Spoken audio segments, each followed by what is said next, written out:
ইসলামের আগমনের আগে ইয়েমেনের শাসক আব্রাহা ছিলেন একজন খ্রিস্টান শাসক। তিনি চেয়েছিলেন আরবদের ধর্মীয় কেন্দ্র কাবা শরীফের বদলে সবাই যেন ইয়েমেনের একটি গির্জায় হজ করতে আসে। এই উদ্দেশ্যে তিনি সানায় একটি বিশাল ও দৃষ্টিনন্দন গির্জা নির্মাণ করেন, যার নাম ছিল আল কুলাইস। কিন্তু আরবরা কাবা শরীফকে সম্মান করতে থাকলো।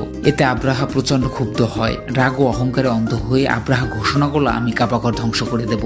সে একটি বিশাল সেনাবাহিনী প্রস্তুত করলো, যার মধ্যে ছিল হাজার হাজার সৈন্য, ঘোড়া ও বিশাল আকৃতির হাতি, যা আগে কেউ কখনো দেখেনি।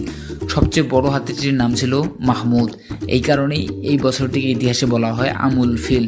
আব্রাহা যখন মক্কায় পৌঁছায়, সে মক্কার লোকদের উট লুট করে নেয়। এর মধ্যে রাসূল সাল্লাল্লাহু আলাইহি সাল্লামের দাদা আব্দুল মুত্তালিবের উটও ছিল। এরপরে আব্দুল মুত্তালিব আব্রাহার দরবারে গিয়ে উট ফেরত চাইলে আব্রাহা অবাক হয়ে বলে, তুমি তোমার উট চাও কিন্তু কাবার কথা বলছো না।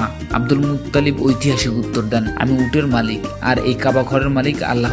যখন আব্রাহার বাহিনী এবং হাতির দল কাবা ঘরের দিকে অগ্রসর হয়ে আক্রমণ করার চেষ্টা করে, তখন আল্লাহ তাআলা আকাশ থেকে ঝাঁকে ঝাঁকে আবাবিল পাখি পাঠান। পাখিগুলো তাদের ঠোঁটে ও পায়ে করে পোড়ামাটির কঙ্কর উঠিয়ে সৈন্যদের নিক্ষেপ করতে থাকে। কঙ্করগুলো উপর থেকে পড়ে পড়ে সৈন্যদের জখম করতে থাকে, তাদের দেহ ছিন্ন ভিন্ন হয়ে যেতে থাকে। এভাবেই আব্রাহার সৈন্য বাহিনী ধ্বংস হয়ে যায়। আব্রাহা নিজেও মারাত্মকভাবে আহত হয়ে পালাতে বাধ্য হয়। আর এভাবেই আল্লাহ তাআলা তার কাবা ঘরকে বাঁচিয়ে নিলেন।